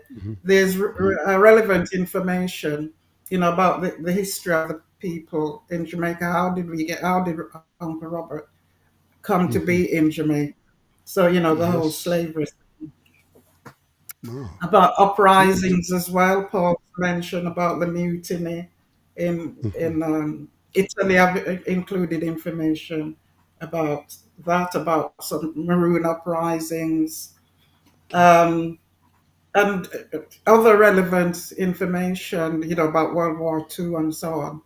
So it's meant to be educational, not just something about my uncle, but a general education tool, if you like, because Wonderful. it also Wonderful. includes source materials, relevant websites and other source materials, so that if other people want to try and trace their relatives, there's sort of some information there that how they could go about it. Because as Paul knows, he's not the only one in that cemetery. There are other comrades lying alongside him who were also killed That's on right. that day, and they were from the same regiment. Yes. And, I hope that someone reading this will not only get a lot of relevant information, but will contribute, especially to young people, contribute to a sense of belonging, a sense of That's right. identity, That's right. recognizing the contribution of their relatives, forefathers, whoever, Yes. that they have a stake in Yes. this country. Right.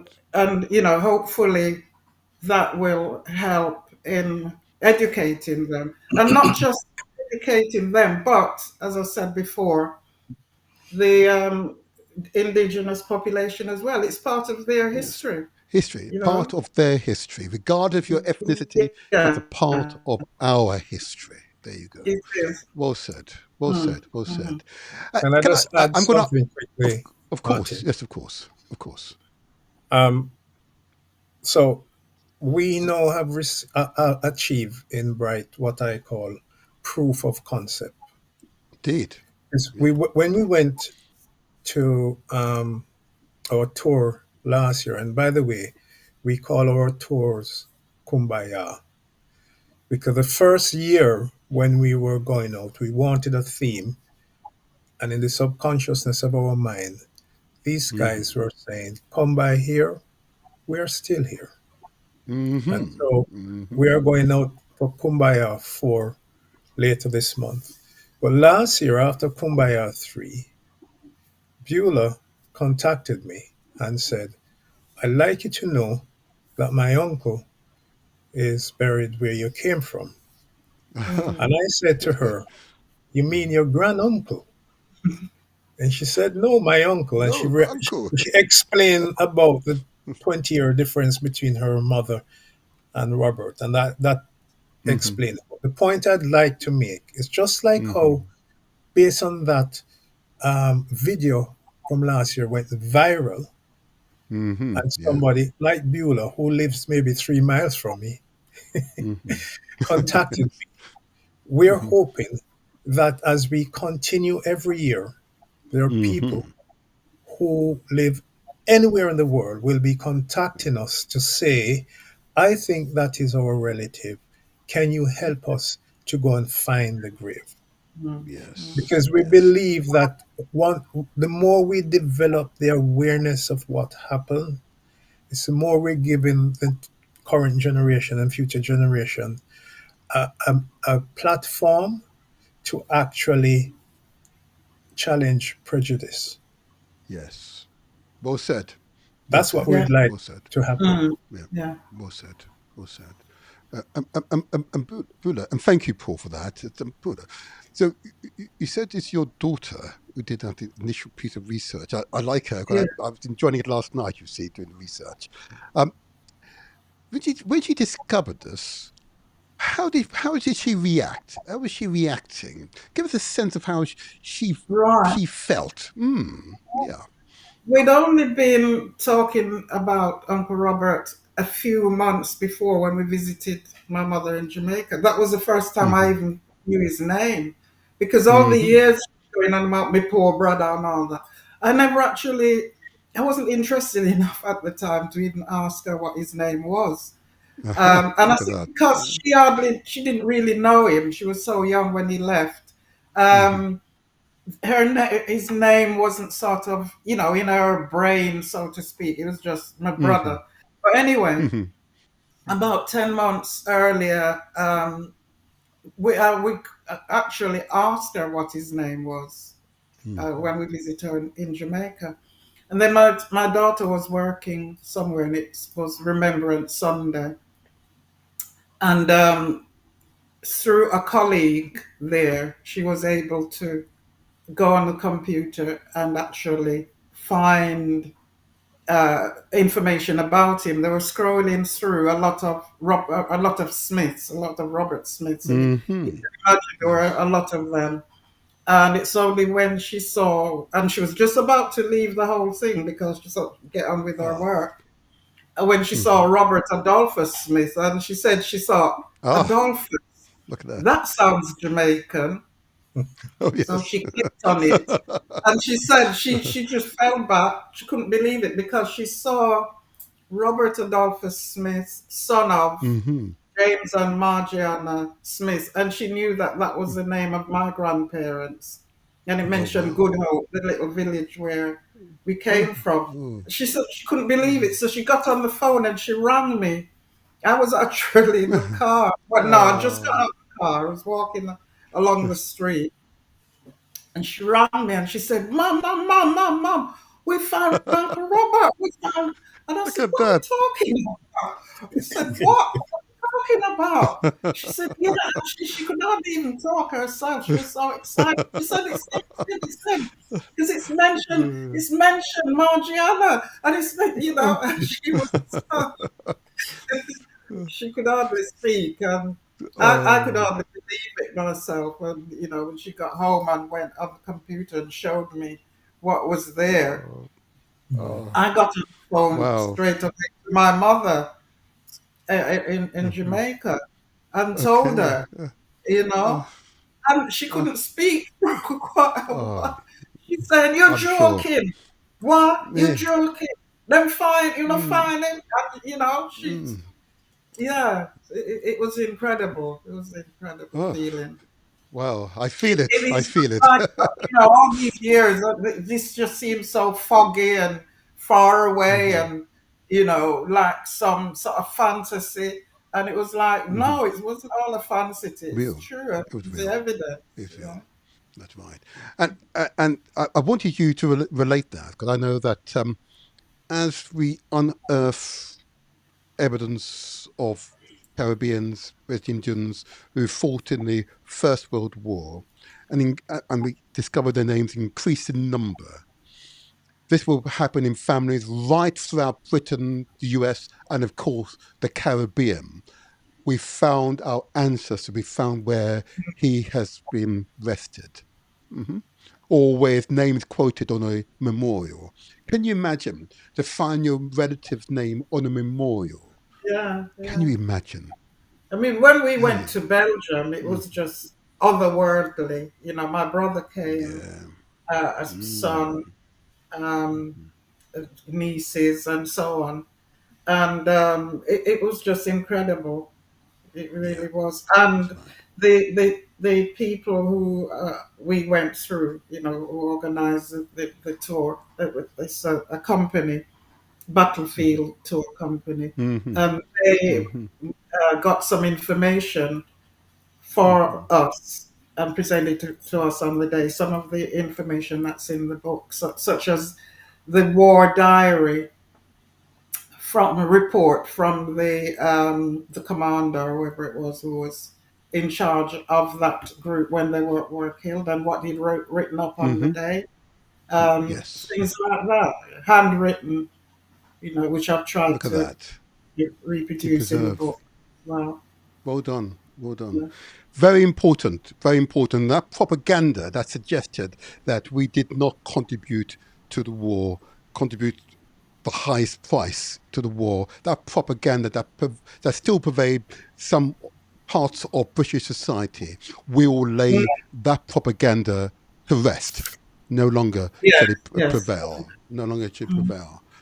And I mentioned at the beginning of the interview that as part of my preparation, I love to research, I love to acquire knowledge. You know, and my gosh, and I've only had in the past 24 hours maybe 30 minutes rest, but it is well. My eyes are wide awake because I found an interesting website. And we want to thank the people of Trinidad for this. I'm going to put it on the screen now. Put on the website URL. Oh, can you see it? It might not be quite so visible Caribbean now. Roll of Honor.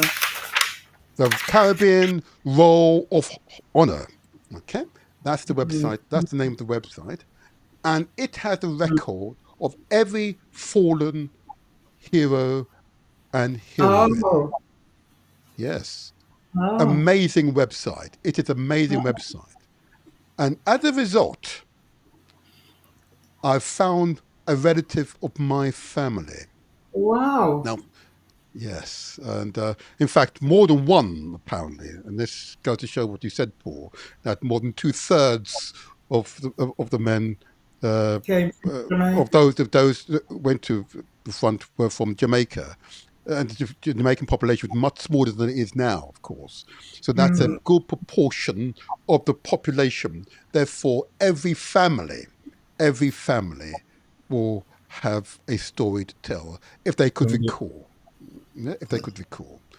But this website, I want to thank the Trinidadians for this, okay, as a record of all the fallen heroes and heroines, okay, from the First World War and the Second World War as well, okay. And I've cross-referenced with the Imperial War Museum and other sources to cross-reference, just to make sure its integrity 100% correct. It was a very professional, excellent piece of research, and I commend this website to you all. Okay, I'll just give you allude to it. So there's a certain general in the United States that most people will recognize, General Colin Powell. I am indeed related to General Oh, Colin Powell. Okay. And indeed, the Powells, Seatons, are all one the same, appears. Okay. And gosh, we found two relatives of my family on this website last night, my sister and I. I didn't quite oh, cry, Paul. I didn't quite. I remained stoic, Paul. Okay. I remain stoic. I remain stoic. But, Bula, it was truly emotional. I did not anticipate that. I did not anticipate. Yeah.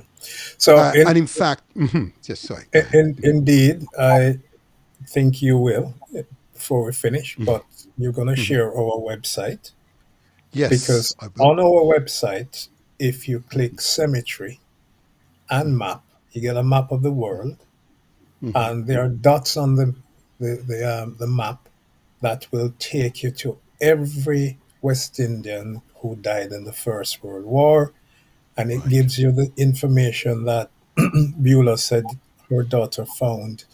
It will tell you where they came from, who were their next of kin, mainly. And so I am one of my project next year is to find genealogists in every Caribbean country and task them to find relatives of the men who are on my website, um, because the families are out there. Yes. And it's, the information is on the website.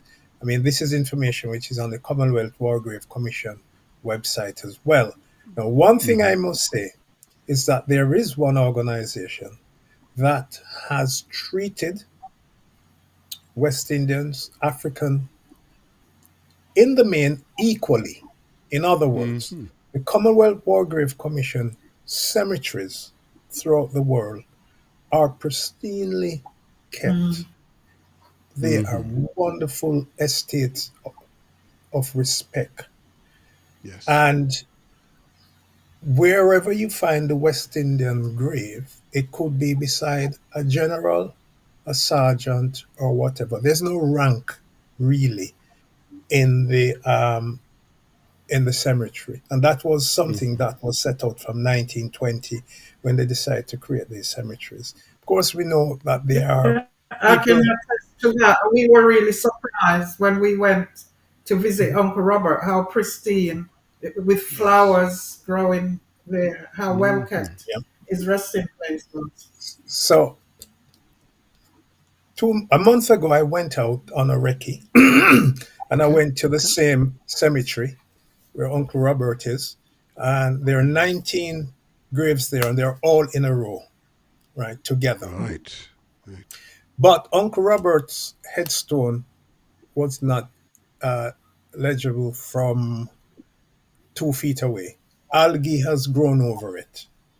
But I've contacted the Commonwealth War Grave Commission, and I was told Wednesday that by next week it will be as clean as when it was first put up. Okay. Great. That's fantastic. So when we Thank you go out, for we'll be that. able to recognize the Yeah, cemetery. great. But that's one thing within the whole aspect of not being remembered, that we must say that these guys are actually Yeah. in cemeteries Hmm. alongside people who fought from the Commonwealth. Yes. Yeah. It is true. And thank you for that. What I'm going to do with this interview, I'm going to re-edit it, and most certainly the Bright website will be quoted as well. Okay, and just to be clear, there's different in styles. So the Caribbean Roll Call is organised by they campaign the war and by surname. If you've got a surname, then you can find the person just by alphabetical jump. Whereas in the case of your own website, it's by location. By location, you need to know the location. So there's some different styles, but the re-edited version will allow the audience to use both websites together in tandem, and in that way you'll yield an incredible amount of information about our heroes and heroines. Okay, Just a so slight be, correction, of Martin. course, of course, of On course. our website, if you click on casualties, Ah, okay. all the names are listed in alphabetical order from A to Z. Were they? So Ah, they're still there. all Yeah. right. They're still there. There you Yeah. go. Right. In that They're there. case, I'll put it up for you. I'll put it up for you. Yeah. Thank you for that. Thank you. And what has been highlighted here is, of course, the numbers of men and indeed women, but mainly men, are significant. You know, the Caribbean islands have suffered numerous uh, call to action and have always responded in large numbers. Okay, And still and the most are. and still are, and They still still are. Still Yeah, and still are. And I just needed to say that. So indeed, the population of the Caribbean should be significantly larger than it is now. For all these campaigns that we're involved in. Okay, but it is an interesting testament to our desire for justice, yeah, and our bravery and resilience. Okay, and it is that key message we want to communicate through this podcast to encourage the audience not to be angry. I think, what did you say, Paul? You said to be determined. Mm-hmm. What did Buddha say? What did you say? It was important. You want to. You're more determined to spread the information. Mm-hmm. Yeah. But it didn't diminish you. It made you stronger, more determined to do the right thing. And it was So, interesting. Go ahead. Sorry. can Go I ahead. explain Of course. why? We Go took the view that it was more important to focus on the achievement of these men than what happened to them. Okay? What they achieved Yes. despite what they had to go through show Absolutely. that they were men of resilience. And we know that when we look Yes. at the history Yes. of slavery and all of that. Yes. And, Yes. and just one thing I'd like to add, and this is a quote from a guy named Victor Brown, who served in the Jamaica, is Jamaican and served in the Merchant Navy. Mm-hmm. We were British subjects, and that was something to be proud of. Mm-hmm. And the reason why I'm saying this is that there are many people now who criticize the fact that they volunteered, who said that they went and fight the white man war. It was the war to end all wars. They Mm-hmm. didn't, but they were conscious of who they were. They were very agitated to go and fight. Yes. So we have to respect that. Yes. We have to respect Yes. that. Yeah, someone asked me, and it was a European person, why did, given the background of slavery and so on, our Mm-hmm. history of slavery, why did Uncle Robert go and fight, for England, more or less? And that made me have a think. And I explained that growing up, this slavery wouldn't have been in his consciousness. I asked my mother about slavery. She was born in 1914. I said, did your Okay. parents ever mention about slavery? She said, no. Did your grandparents? No. This was something that they didn't want to dwell on. Mm-hmm. So it wasn't, where it's not like now where we're so conscious of it and so Mm-hmm. at that Mm-hmm. time, Yes. it wasn't something that they were thinking about and saying, but the British, they enslaved us. Why am I going to Mm-hmm. fight? They didn't think like that. It wasn't part of their reality at that time. And so that wouldn't have deterred him from volunteering. And that's well said. I think I said. Clearly, if the Kaiser had won, not sure that we'd be having this conversation now. Because I liken the Kaiser to the current occupant of the 47th President of the United States of America. You know, um, these are people who are anti-human. They're anti-human. They would seriously deplete our species in ways that are disreputable. And I'm very clear that not to enjoin with Britain to fight against the Kaiser at the time and people of that ilk at the time, that we would have a very different world than we have today. It's not perfect. It's far from perfect. But if you speak to a Chinese person, them being occupied by the Imperial Japanese armies, they fought back, fought the Japanese. But if the Japanese had won, oh, China would not be China as we see it today. We're a very different place. Yeah? And they'd be speaking Japanese. Yes, you're right, Paul. They'd be speaking Japanese in China. Yeah, that would not have been right. So it is clear that our peoples are more than capable of taking a much broader, world global view on the issues that affect humanity and are prepared to put themselves on the front line to defend what they believe is right.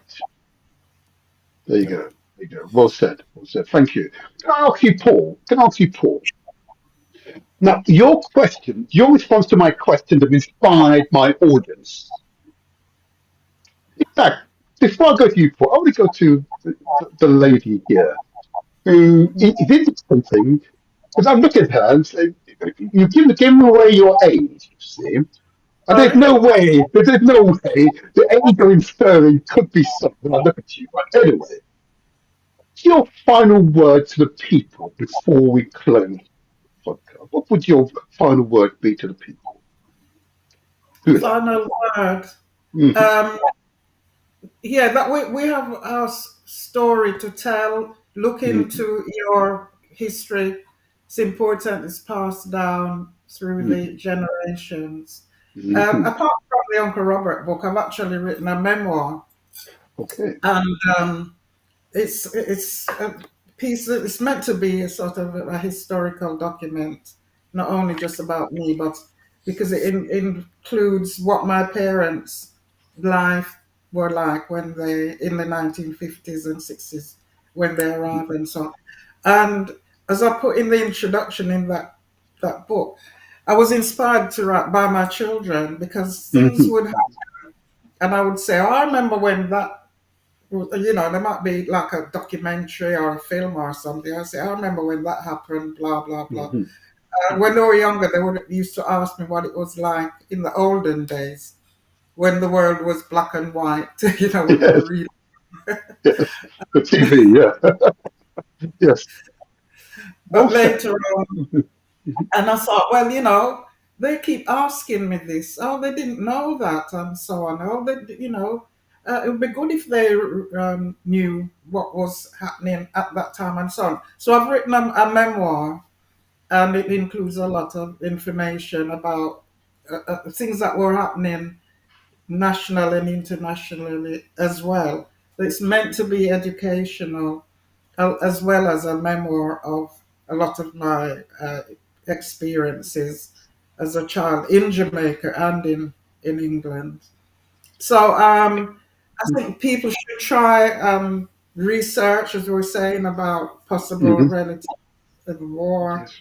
Yes. write down their experiences and past. I know that we're like have an oral tradition, but Mm-hmm. you hear Chinese whispers, things don't always get passed down accurately. So I Mm-hmm. think record. Let's stop talking about them not tell us this and them not tell us that. Let's Mm-hmm. ourselves. Take control of it. Well said. There's a woman speaking. Yes. Well said. And we will ensure in the edited version of this interview that links to Buddha's books are included and will be on screen. We need to sort out other issues, but the front cover will be on screen. So references to the book, so you can easily see it and go and purchase copies of it. Okay, I've yet to purchase the copy, but I will. Forgive me, Buddha, today. Just so you Okay. know. um, Paul, can I now Yeah. move to you? Again, your response to the question have inspired the audience. You can see by some of the chat again. What are your final words to my audience, Um, to the people? that we have it in our powers to Hmm. reclaim the narrative and to Yes, tell the history. yes, yes. Mm. Why it's important is that we're not even aware that what's happening in the world now. is connected to what these guys did. Yes. Gaza, they were at the front of the New Zealand Expeditionary Force, skirmishing, taking out positions to Mm-hmm. secure Gaza. Mm-hmm. They were at the front because they were expert at what was called the Lewis gun, the new state of the art weapon that Okay. was meant to be operated by 2 or 3 men. And because of the physicality of these West Indian guys, they Mhm. were using the gun as if they were pistols, right? Wow. Right? They were at the forefront to recapture Israel from the Turks. We Mm. don't know about that. We're so religious. We're Mm-hmm. such a religious set of people, and we read about certain things in the Bible Mm-hmm. back then, not realizing that in 1915 to 1918, our Mm-hmm. men were actually in those religious areas fighting a Yes. war. Yes. That's significant, and that needs some very deep study Mm-hmm. to come to the fore again, because I say it's a realization that will inform our current children Yes. so that, once we know about that, we can cope with the adversities that come our way. Yes. Well So said. that's what I'd like is for people to get engaged and reclaim the narrative. Well, we can't argue with that, but that clearly is the purpose of this podcast. I can see from the chat a query being raised about World War II. We will tackle World War II as a separate podcast because there's much to be said. But World War One, I believe, is an area that is a campaign that has been underreported. So little is known. Okay? And we've got Bula here. We've been able to recite immediate family connection, direct connection. I, only a few hours ago, have now discovered direct family connection. And I'm confident that every family from the Caribbean, if we were to look at their family tree, that they will have connections with the war here in Europe. A member of that family would have been fought in these wars. And it is with pride that I say that. It therefore contradicts the propaganda that we were exposed as children, Bruno, that suggested that we did not make any contribution to the wars. It was only white men did it. And intuitively, I knew that was wrong, but I didn't have the information to contradict them at the time. Yeah? Right. But now I have the information, I'm most certainly able to contradict them now. That is sure. And it's our job, therefore, to arm our children, our grandchildren, our cousins, our nieces, our nephews with the information so they can hold their heads up high. Praise be. Powerful, Yeah. powerful testimony. And thank you to you both, because this has been truly an inspirational experience. And if either of you wish to promote a future book, another book of yours, please, we are here to promote all of your publications. Thank you.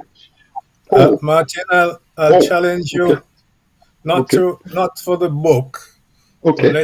let's have a documentary film Ooh, capturing Beulah's daughter, calling her while she's walking and telling her, "I'll oh. find him, I'll find him, I'll Yeah. find Yeah. him." Let's find a screenwriter and producers who are in our community Yes. and Mm. produce a project. Yeah, it's interesting. You piqued my interest on that one. I've got to say, because it's you know, because we do it for the children, for our Yeah, grandchildren, for our nieces and nephews. We're not doing it for ourselves, It's Yeah, our nieces, our grandchildren, our nieces and nephews, cousins. There are children in the community. That's what we do yeah. this for, not for ourselves. Let's get it on Yeah, Instagram, yes. YouTube, LinkedIn, all these places. All right. There's a challenge for you, And then folks. all of these places can tell us which book we can find more information. But we need to use social media, and we need to use the screen to Mhm. because that's what has been happening over the years. What we That's know right. about the British and the great empire that they built Yes, was yes. on screen. And there are few people who have done documentaries about the Mhm. service of West Indians. Mark Wadsworth, Yes, um, yes, it's another. Yes. Divided in War, United in War and Peace. His documentary Mhm. is on Um, YouTube. A Mhm. wonderful documentary to look at. So Mhm. yeah, the work is out there. We Yes. just need to collaborate, and the message will be stronger. Thank you. If I may, and allow me to be a little childish, but I want to do this. Please, if I may. Thank you. Thank you. Thank you. Thank you. Thank you. I could be even more childish, and you know me. I'm trying to get people to. Oh, come on now. I just want to do this. I just want to do this. Thank you. Thank you. Thank you. Well, Thank carry you. on. Yes. Yes. Thank you as well, and Yes. carry on your good work. Thank you. Keep up your good work, and thank you for inspiring the audience. I know that you have affected hundreds, if not thousands, of people's lives here today. We've given them the tool by which they can trace their family lineage and the contribution to those great moments in world history. And most certainly, the First World War was a significant moment in world history. And we were there, and we were sacrificing. We fought, and we won. We were part of that winning team. Thank you, both of you. Wish you well. Until the next time, I remain the motivator. Thank you. Thank you. Thank thank you. Goodbye. you. Goodbye. Thank you. Bye, Beulah. Thank you. Take care. Wow. Wasn't that something? Wasn't that truly an inspirational experience? We've equipped you now to do your own research, to trace your own family lineage, to see how your family contributed to the First World War.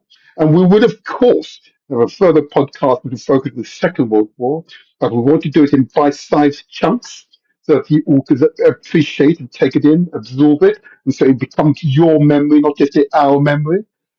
And together we will transform the world. And if that's inspired you, I want to speak specifically to the African diaspora, the historic African diaspora. And I want to remind you of an earlier podcast that we had, which we discussed the African diaspora, more than 250 million of us worldwide. There is a desire that we form ourselves under a treaty so we can be represented in the African Union. And you recall we had our guest there, Blunke. Okay, I need to get him back here in the studio. But if you wish to be a part of that treaty so you can be represented at the African Union, here it is. It is the Pan African Treaty of the Sixth Region of the African Diaspora. That's us, of the diaspora, the Sixth Region. I wish to encourage you to come together in common aim and common purpose. Reach out and obtain a copy of the treaty. Read it, study it. Once satisfied, he says, sign it and return it. To obtain a copy of the treaty, it is as follows. An African treaty, an African diaspora, without the air at the end. Pan African treaty, African diaspora at gmail.com. I commend this initiative to you. I commend this initiative to you. I also wish to commend another initiative of the Motivated Show. We're going to Burkina Faso. We're going to give praise and respect to His Excellency, Captain President Ibrahim Traore. We're going to give praise and respect to the Burkina people, to the people of Burkina Faso. We're going to Burkina Faso. I'll put the details here on the screen for you. There you go. In fact, there we go. So we're going to Burkina Faso on the 26th of January to the 9th of February. Okay. It will be an important occasion. Now, if you do wish to come along, you wish to be a part of that delegation, we tend to take more than 500 people. Here is the email address to send your interest to. So the email address is as follows. The future is Burkina Faso at outlook.com. Just send your expression of interest. The future is Burkina Faso at outlook.com. This will be an important, inspirational experience. Okay? Be well organized, be amongst the people, and you see for yourself the truth about the country, the forward thinking, the land of the upright men, upright people, if you like, upright people, strong people. Yeah. Can you imagine if Burkina Faso, Mali, yeah, Niger, Ghana, Benin, Nigeria became a single nation? Wow. Wow. It will transform Africa. It will transform Africa. And taking other countries as far as to the east, Ethiopia, become one country. That will make Pan-Africanism become live. It will not be an abstract concept. It will be live.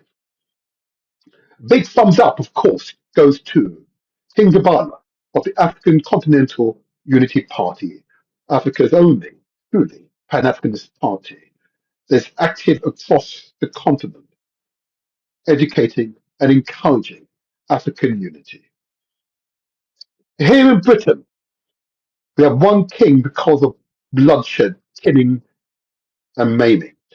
In Japan, you have one monarch because of bloodshed, killing, and maiming. Yeah? I believe Africa is capable of the countries coming together in common aim and common purpose, in peace and unity, because there's common interest, common aim, common purpose. Yeah, that's my vision, that's my dream. My namesake had a dream, I have a dream that that will happen. Because together we can transform the world. Yes, I am a romantic. Yes, I am a romantic. But I'm a romantic who's determined, forthright, and never give up. I am British. I'm proud to be British. But I'm also Jamaican. I'm most certainly African. I'm all those identities and one. And that makes me, and the many tens of millions like me, truly powerful human beings. So we therefore have overcome the divisions that keep people apart. I'm now part of a much wider human family. Even the sun is shining on me right now. Even the sun is shining. Thank you, Ra. Thank you. Thank you. So I say to you all, if in doubt, ask questions, but be a part of that change of the human condition. Let's eliminate hunger. Let's eliminate destitution. Let's ensure every human being has access to good healthcare, clean water, good education. Let's ensure every human being has a roof over their head, regardless of their ethnicity. And in doing so, the human condition will be transformed.